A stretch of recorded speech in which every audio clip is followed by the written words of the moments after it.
Ya, oke. Asma sendiri ini kan dia itu termasuk salah satu gangguan obstruksi ya pada nafas. Jadi dia itu ada sumbatan. Sumbatannya karena apa kira-kira? Jadi karena ada spasem dari otot-ototnya, jadi ada patvisnya. Jadi ada istilah patvisnya. Bentar ya. Ini kalau misal nanti kita akan bahas ini. Asma adalah penyakit heterogen, selalu dikarakteristikkan dengan inflamasi kronis di saluran nafas. Iya, deh. Inflamasi kronis di saluran nafas. Jadi kalau misal dia ada antigen, yaitu antigennya ini maksudnya itu alergen ya. Alergen atau yang berhubungan dengan, pokoknya dia itu seringnya karena alergi sih paling seringnya. Bisa dalam bentuk suhu, suhu, debu, dan lain-lain. Jadi dia bisa timbul karena itu. Jadi karena alergen, terus kemudian dia bisa peradangan inflamasi kronik di saluran nafas. Jadi kambuh-kambuhan.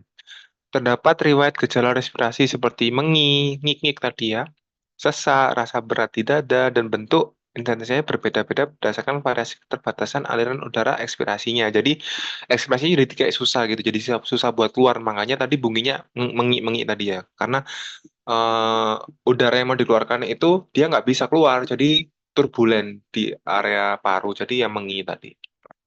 Nggak bisa keluar dengan adekuat. Gejalanya mengi, sesak, dada terasa berat, gejala memburuk di malam hari atau pagi dini hari ini biasanya karena alergi dingin ya paling sering ya. Dipicu oleh alergen atau iritan. Ya antigen lah ya kasarannya ya. Ini kalau misal pemeriksaan fisiknya nanti kalau misal ini nasional aja kalian masih semester 1 soalnya. Pemeriksaan penunjangnya bisa pakai arus puncak ekspirasi atau menggunakan piklometer ya. Jadi itu untuk mengukur seberapa kuat sih dia bisa ekspirasi maksimal itu gitu ya. Itu nasional aja kalian nggak perlu tahu. Bisa pemeriksaan darah itu eosinofilnya cenderung naik karena kan alergi ya dek eosinofil pasti naik ya. Gejalanya ini kalau gejalanya sendiri kayaknya ini butuh ya kalau kalian ya buat klasifikasi. Jadi ada istilah derajat asma intermiten. Terus kemudian yang kedua persisten. Nah, kalau intermiten itu apa? Kalau gejalanya per bulan itu kurang dari 1 kali per minggu. Jadi mungkin dalam 1 minggu itu cuma 1 kali aja dan serangannya cenderung singkat ya. Heeh. Tanpa gejala di luar serangan. Kalau persisten ringan, gejalanya lebih dari 1 kali per minggu. Misal di jam 6 sore hari Jumat serangan, kemudian di jam 8 malam serangan lagi gitu ya. Dan mengganggu aktivitas dan tidur kalau persisten ringan. Kalau persisten sedang itu dia itu gejalanya hampir setiap hari, serangan mengganggu aktivitas tidur pasti ya, membutuhkan bronkodilator setiap hari. Contohnya tadi salbutamol ya, kalau paling sering. Persisten berat kalau misal gejalanya kontinu terus menerus, sesek terus, sering kambuh juga aktivitasnya pasti terbatas jadinya ya. Oke. Ini kalau misal klasifikasi berdasar dia digolongkan derajat asma intermiten atau persisten. Kalau misal berdasarkan derajat serangannya beda lagi. Kalau derajat serangannya itu dia dibagi lagi derajat serangan ringan, sedang, berat, ini ya, atau mengancam jiwa ya. Kalau misal mengancam jiwa. Nah, kalau misal ringan itu posisi dapat tidur telentang ya, yang pasti kalau dia sedang dia itu harus duduk. Jadi kalau tidur makin sesek gitu ya kasnya. Kalau berat dia harus membungkuk.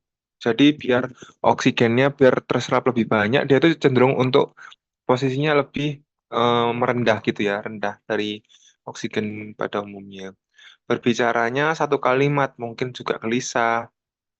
Kalau misal sedang itu udah gelisah banget biasanya. Kalau berat itu kata demi kata aja kalau ngomongnya benar-benar terbata-bata. Respiration rate-nya akan normal, RR respiration rate ini frekuensi nafas normalnya 16 sampai 20.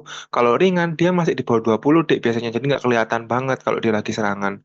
Kalau misal 20 30 berarti dia itu cenderung udah nafasnya udah menggap-menggap gitu ya. Kalau berat lebih dari 30.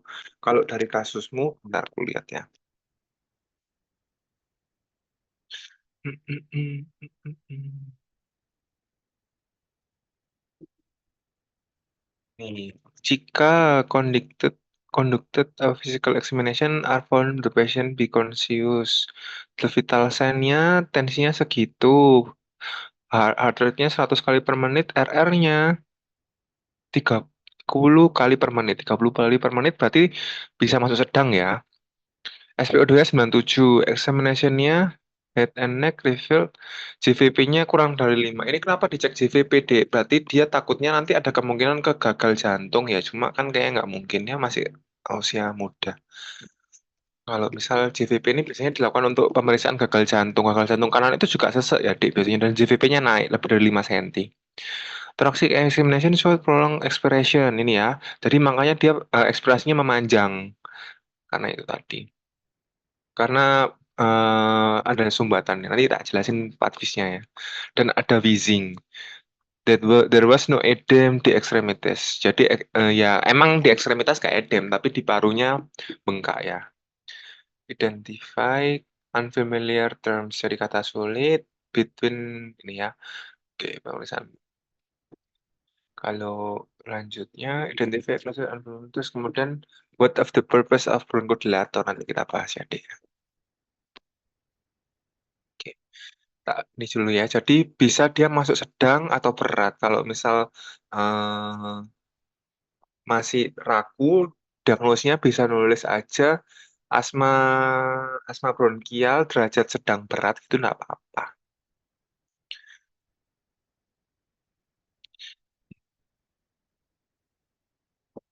Nih kalau misal soalnya nanggung banget 30 itu. Soalnya batasnya kan 30. Cuma kalau misal ragu ya sedang aja enggak apa-apa, cukup. Nih ya, bisa katanya tadi udah saturasinya 90-95. Soalnya kalau udah berat itu harusnya dia saturasinya di bawah 90, Dek. Sedangkan tadi saturasinya 97 spontan. Jadi masih enggak apa-apa, masih sedang aja enggak apa-apa kok. Tata laksananya reliever ya. Jadi tata laksana asma itu dipegang ini ya, Dek ya. Jadi misal nanti besok disuruh jelaskan gitu ya. Ada istilah reliever, ada istilah controller. Reliever itu dia buat melegakan. Controller dia buat mengontrol. Beda ya. Kalau reliever, misal lagi serangan nih, lagi serangan sedang atau berat. Jadi dia harus membuka nafasnya dulu karena kan emang asma itu kan dia ada sumbatan di paru-parunya ya, karena bengkak gitu ya, atau karena lain-lain, sekresi mukus berlebih dan lain-lain gitu ya. Terus dia itu butuh bronkodilator. Jadi otot bronkusnya dilonggarkan dulu dengan dilatasi. Kalau controller dia itu memperpanjang waktu bronkodilatasi. Jadi dia mengontrol aja ya. Ini dipakai secara reguler. Ini tak jelasin ini Dek, ya bentar.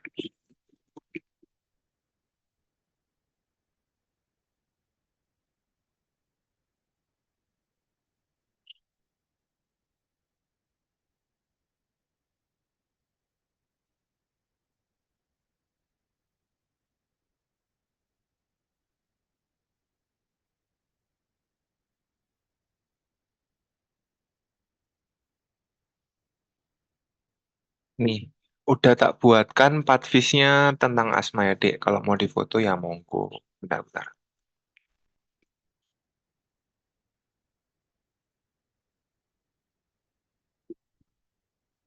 Gini, kalau misal asma sendiri itu dibagi jadi dua fase ya, Dek. Pertama ada fase sensitasi sama fase alergi.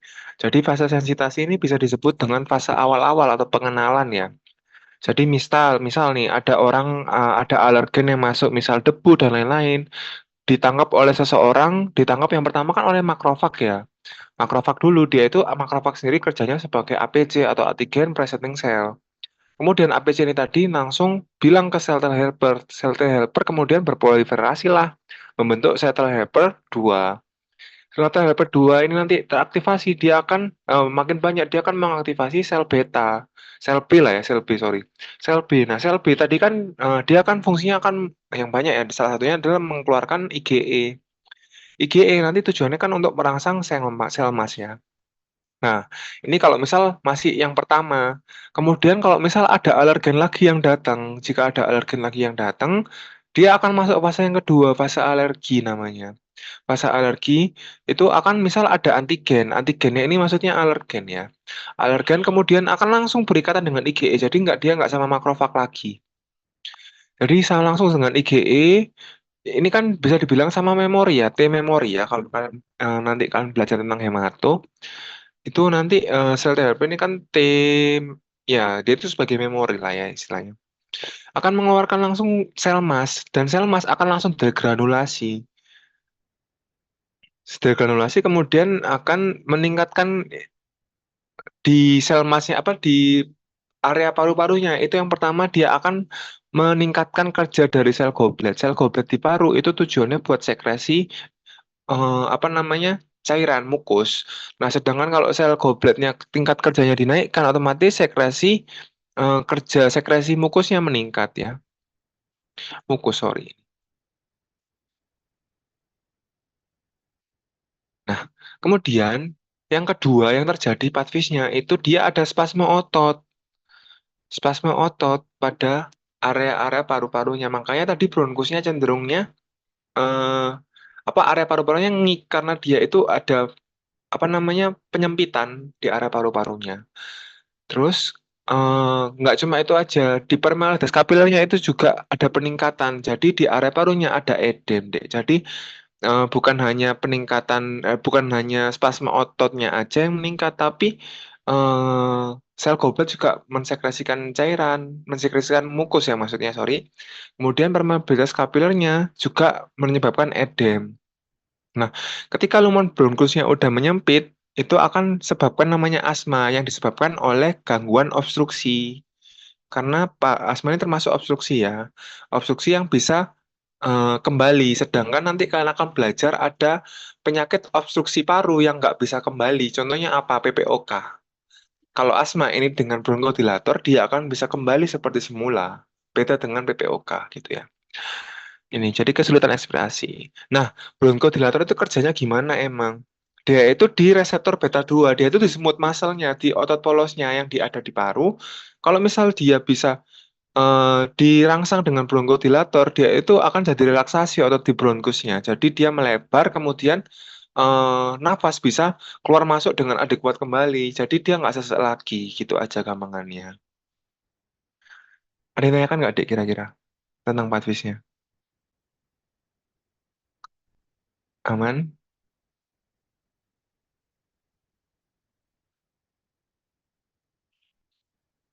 Kalau aman, tak lanjut ya.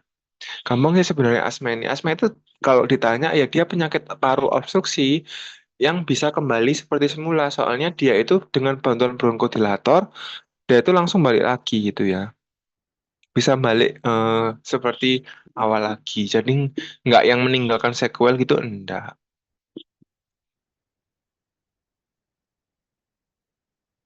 Gampang kok asma. Nanti kalau misal bingung langsung chat aja, enggak apa-apa. Ini ya kalau misal kalian tanya bingung apa namanya? Ini udah klinis banget sih, Dek, kalau nanya kayak gini nih. Kalau tahap pengobatan itu pakai gina ya, pakai gina. Ini kayaknya kan enggak butuh deh. Kalau step satu itu pakai ICS dulu, kortikosteroid ya maksudnya, contohnya formoterol itu tadi, sama formoterol. Kan enggak usah deh. Ini kalau tadi berdasarkan dia derajat kekambuhannya ya, bukan derajat serangannya ya kan. Tadi ada istilah derajat kekambuhan sama derajat serangan. Kalau derajat kekambuhan itu berarti seberapa sering dia kambuh gitu ya. Oh ya, anat sama histo.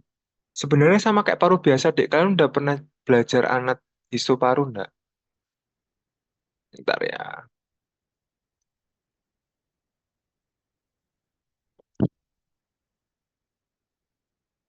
Anatomi.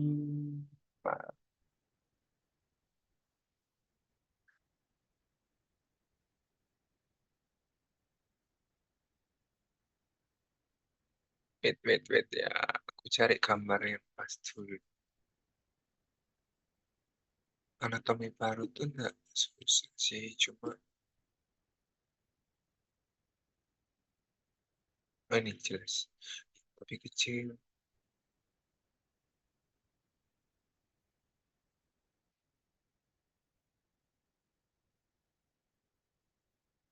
Nggak lihat deh.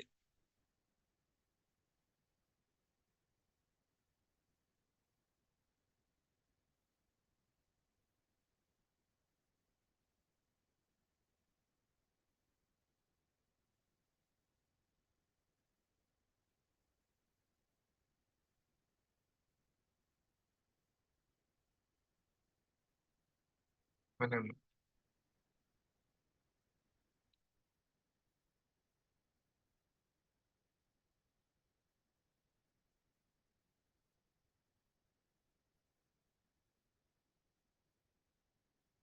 Iya, kelihatan nggak guys?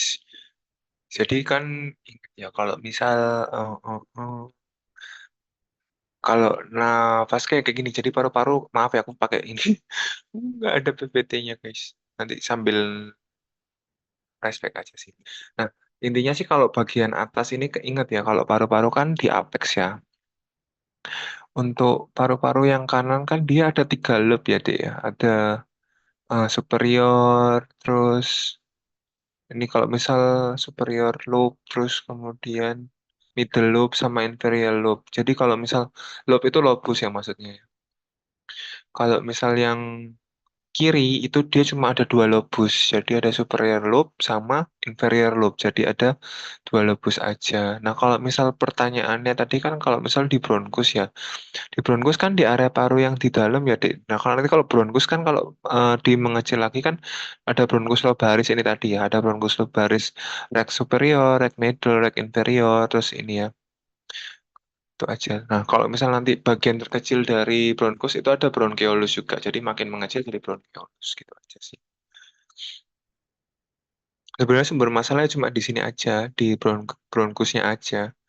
Bukan yang kayak gimana gimana gimana enggak. Jadi kayak dari area trakea, terus dari area apa namanya lobar ya baru masuk ke bronkusnya sini yang baru ada masalahnya. Nah cuma kalau misal dia ada penyempitan otomatis kan nanti kalau misal ekspirasi juga susah. Jadi awal mula timbul mengi tadi dari situ aja sih. Itu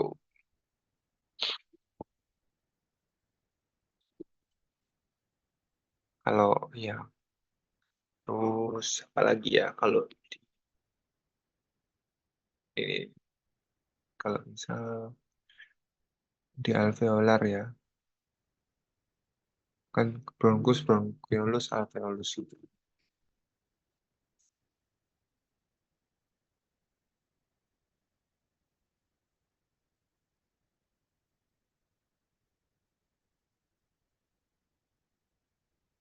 Kalau di lapisan pleuranya sendiri itu kan ingat kalau misal paru-paru itu ada lapisan visceral ya, ada lapisan visceral, nah kayak di sini ya. Mm-mm. Nggak ada, coba kita cari ya.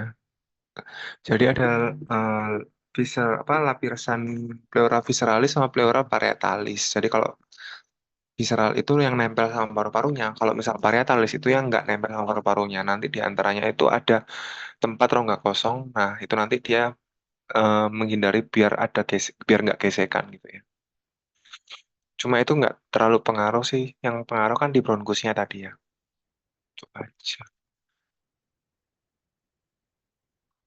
Kalau anatominya gitu aja sih, Dek. Kayak nggak spesifik gitu. Sorry. Ya, di antara eh apa pleura visceralis sama parietalis itu ada itunya apa namanya cairan apa sih cairannya itu namanya cairan rongga pleura ya namanya. Ya, ya ada cairan biar dia itu nggak kolaps, nggak gesekan dan kolaps. Oh,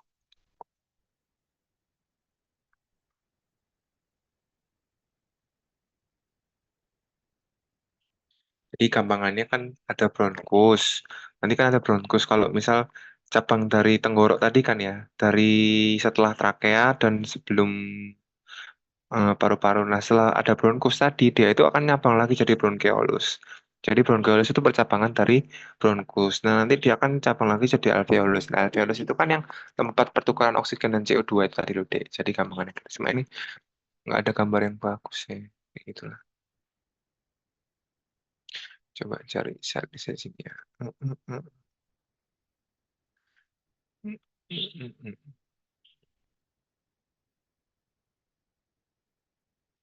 Kalau anatomi paru itu enggak terlalu gimana-gimana gitu. Mm, mm.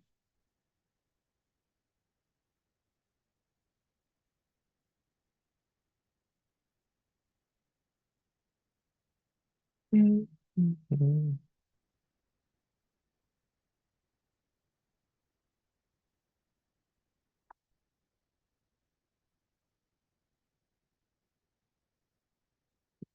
Ya sih. Itu toh kalau anatominya ya. Pokoknya kalau misalnya yang kanan dia ada 3 loop, yang kiri 2 loop. Terus kalau bagian atas ini disebut dengan apex. Terus nanti kan percabangannya mulai dari bronchus, terus bronchiolus, terus alveolus. Kalau misal di lapisannya ada pleura visceralis, dia kalau misal ada bagian yang nempel sama parunya. Kalau di eh, agak nempel sama rongga toraksnya itu disebut dengan pleura parietalis gitu aja. Nanti di bawahnya ini ada diafragma. Diafragma itu ya yang pembatasnya ya antara rongga peritoneum dan rongga intraabdomen gitu aja. Itu toh. Yang ditanyakan lagi mungkin.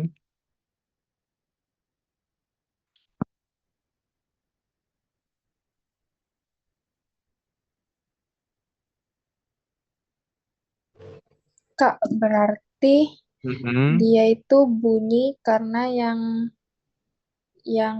nyempitnya di bronchiolusnya. Jadi dia nggak bisa Bronkus, ke alveolus. bronkus deh, bronkus. Oh, di bronkus. Ya, dia tuh ekspirasinya. Ekspirasi itu jadi kan fase nafas itu ada istilah inspirasi sama ekspirasi Mm-mm. ya. Mm-mm. Kalau inspirasi itu ketika kita menghirup oksigen. Kalau ekspirasi ketika kita mengeluarkan oksigen gitu. Jadi Jadi dia bermasalahnya waktu.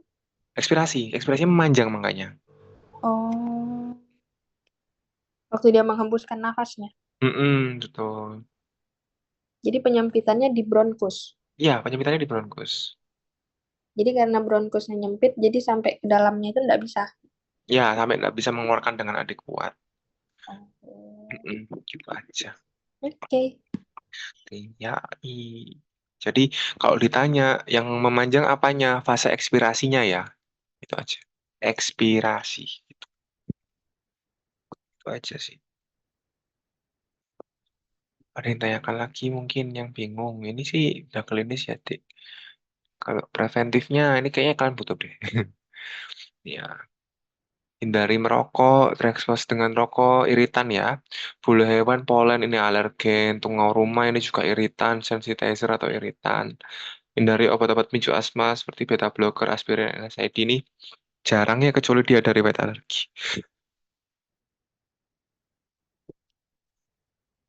Itu aja.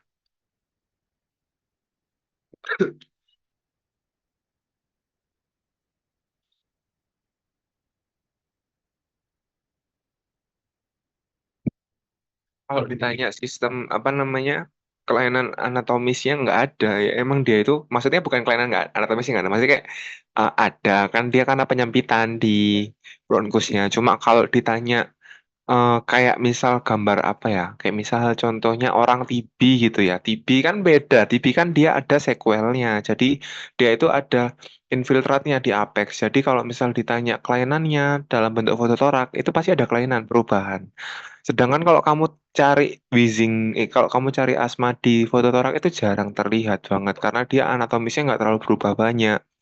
Soalnya dia itu hampir mirip. Kalaupun misal habis di bronkodilator itu akan langsung balik lagi kayak awal. Jadi kayak ya anggapannya sesek yang karena alergi gitu lah. Jadi kayak misal kalau di kulit kerasa gatal, kalau di paru dia sesek gitu ya. Kalau misal kena alergi. Jadi Kak, mm-mm. di bronkus itu ada otot polos, Kak. Ya otot-ototnya di area-areanya deh. Nah, terus ada kontraksi, Kak. Kalau Bukan sesak. enggak sih. Jadi dia itu semacam apa ya? Bukan kontraksi. Jadi dia itu bukan kontraksi ya kalau bilangnya, ya. Jadi ya karena spasme. Kalau kontraksi itu beda deh. Kontraksi itu dia bekerja ya. Kalau spasme itu kayak kaku, paham nggak sih? Gitu, kayak kaku. Jadi bukan bukan kontraksi kalau dibilang. Kalau kontraksi itu berarti dia kan bekerja ya. Kalau spasme itu kaku. Nah, yang terjadi kalau pada orang dengan apa namanya orang dengan asma itu spasme apa otot-ototnya. Jadi ya wis menyempit akhirnya. Oh, jadi yang menyempit itu otot polosnya. Ya, tapi kan tadi sebabnya ada banyak. Yang pertama ada spasme otot. Yang kedua peningkatan permeabilitas kapiler sehingga dia Mm-mm. bisa edem kan. Terus kemudian ada produksi mukus yang berlebih. Tadi kan juga itu aja. Oh, Jelasin itu udah. Mm-mm. oke. Oke. Ada yang tanya lagi teman-teman?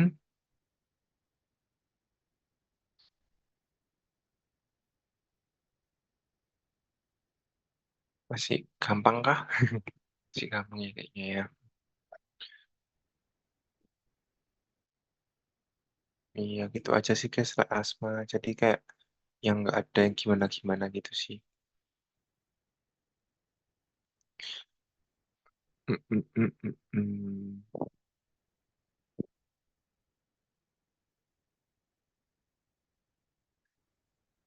mm. Hmm, ya, kayak preventif kalian butuh jelasin juga ya biar nambah-nambah nilai juga.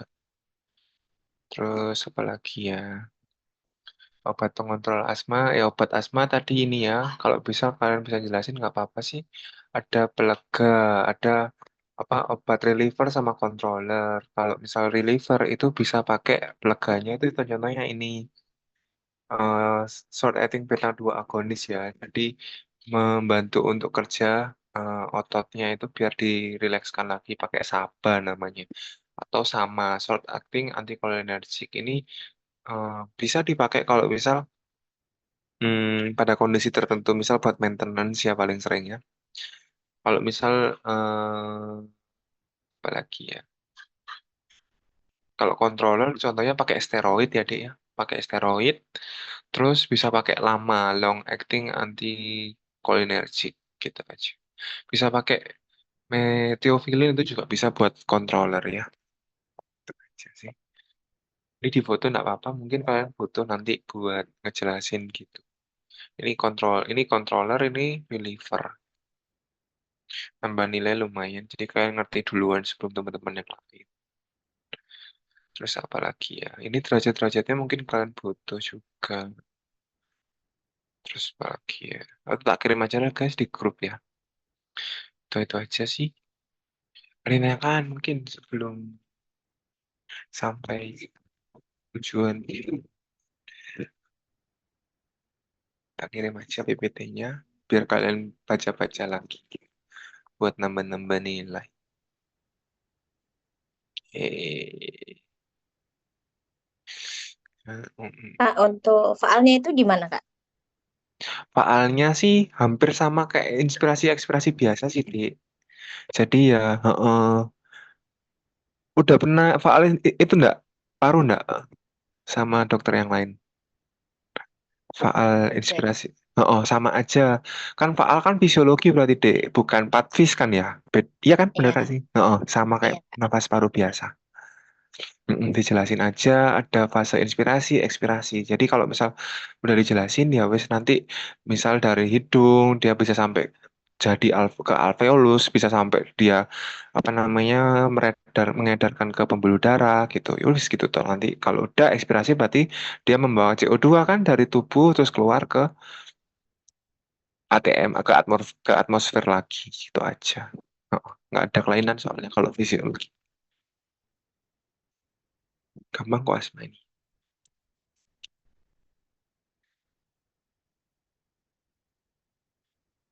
Ya, lek nggak ada, aku izin tutup ya teman-teman. Atau misal lek bingung, nanti tanya aja ya maaf kalau misal slow respon. Tapi kalau misal aku udah nggak jawab biasanya insya Allah udah bener kok. Kayak ya udah tak cek bentar terus gitu. Ya udah. Oke. Ya wis, makasih ya teman-teman ya udah join. Misalnya kalau misal ada yang bingung, tanya aja nggak apa-apa. Oke, makasih guys.